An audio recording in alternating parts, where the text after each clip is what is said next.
NBC.com, and we'll bring you the results later on in the show. Joining me now are three folks who know something about charts.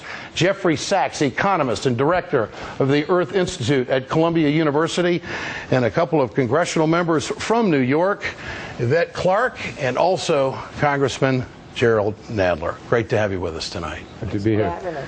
I want you to know, I didn't make that chart up, Jerry. I didn't make that chart up.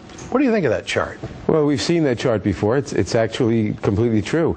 It shows the job losses under the Bush administration month by month. We were losing 750 to 800,000 jobs a month when the Obama administration took office. It took a little time to turn it around, but every month we lost fewer jobs until eventually we went into the positive jobs, and we're gaining jobs now. We're not gaining jobs nearly fast enough. We're never gaining jobs fast enough. But we're gaining jobs as opposed to doing the other thing. Is it safe to say we never gain jobs fast enough? I mean, the culture of the media, the culture of the political divide in the country, you could be adding 200,000 jobs a month, and they'd say, well, you didn't do 250,000. Well, you didn't do 250,000. You didn't do a half million. It is true that during the Clinton administration, when we added 22 million jobs, which was a heck of a job, the Republicans were saying not good enough. Congresswoman Clarke, you're on a hunger strike because of this radical Ryan budget that's out there. Why are you doing this? Well, actually, it's a fast. And it's because I believe that we have to get some clarity here. That we have to get the American people focused on what's real.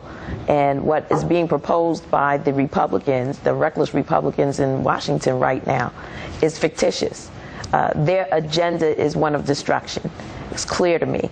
And I know those terms sound a bit drastic, but when you look at the cuts that have been done to the budget, the continuing resolution, and what is being proposed, and the Ryan budget, that's our families, that's our communities, that's destruction as we know it. Mr. Sachs, taking a look at the Ryan budget, from what you know of it, he says he wants to save Medicare and Medicaid. Will it do that? Well, it goes right out to destroy Medicaid within the next few years, slashing it drastically. And then on Medicare, he delays for 10 years. Then he goes out to destroy it, to make sure that that elderly people will not have a guaranteed access to health care. They will be getting some premium under his plan, but they're going to have to put a lot of money out of pocket. I think the problem, though, is that we have actually, in both parties and in the White House, we got a serious problem. We're already cutting some programs that people absolutely depend on, though we don't even hear what they are right now. Everything's kept secret 3 days after a so-called historic agreement was reached. We don't even know what's in it.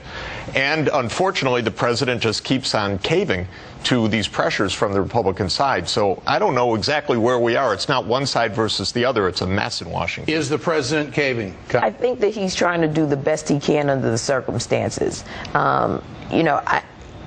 The pressure has to come, I believe, from the American people who recognize just how critical it is for us to keep our social compact. Well, the American people are saying shared sacrifice. There's no shared sacrifice in what Ryan is doing. And Congressman, the president is now, the word is he's going to put some tax increases on the table with his budget.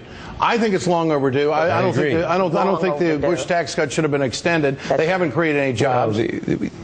The basic problem right now is that the Republicans keep saying their mantra is the country is broke, we have to cut services, we have to cut Medicare, and eliminate Medicare for all practical purposes, we have to cut Medicaid, cut everything. We don't hear anybody saying, and the president has not been saying what he should have been saying, which is the country is not broke.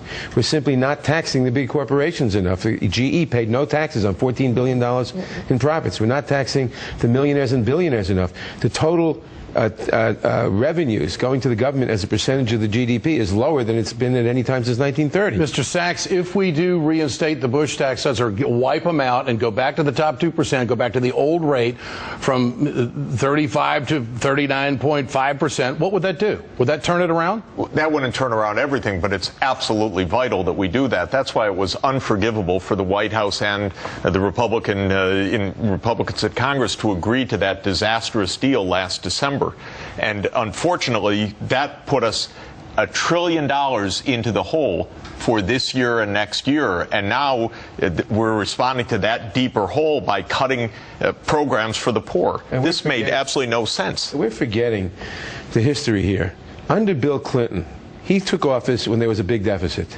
We increased taxes and cut some expenditures, but basically we increased taxes with not a single Republican vote back in 1993 that said the economy will collapse, joblessness will go up. We gained 22 million jobs. Everything's in theory. There's this big theory out there by the Republicans that, you know what, if we give the richest people in the country more money, they're going to go out and create jobs, as if they know how the socially engineering is going to be taking place in this country. Theory is well and good, but now we have the history. That's right. When Bush was elected, if you remember the campaign debate in 2000, it was what should we do with the $5.6 trillion surplus we're going to have in the next 10 years. And Yvette, I want to ask you, the comment from Paul Ryan is that they're going to save Medicare and Medicaid. Well, your response to that? They're obliterating it. Clearly, they're going after it. They want to privatize healthcare in America. Exactly. That has been their ongoing mission, is to privatize. And they want to make sure that our grandparents are the ones who suffer the consequences. So it sounds to me like they want to put the government or the private insurance company in between the doctor and the patient for the elderly people. It sounds to me like this could be the new version of their death panels. Absolutely. I mean, this is... And what's ironic in particular is you look at Mr. Ryan's budget, which the Republicans are going to vote through the House this week. He cuts $4.2 trillion in expenditures and cuts $4.3 trillion in taxes. Doesn't even reduce the deficit, really. He simply takes all that money from low and middle income people and from elderly people and gives it to the rich people and the corporations. It's a wealth transfer program. Quickly, Congresswoman, what do you need the president to do on Wednesday? I mean, does he have to stand tall for these entitlements? And he needs to put revenues on the table. He does. I agree with that. Economist Jeffery Sachs, and also Representatives Yvette Clarke and Jerry Nadler, great to have you with us tonight. Thanks so much for coming in. Remember to answer tonight's question there at the bottom of the screen. I want to know what you think. Calls for a federal investigation into the Wisconsin election results. That story is coming up. And next, the president's budget. Mr. Obama is expected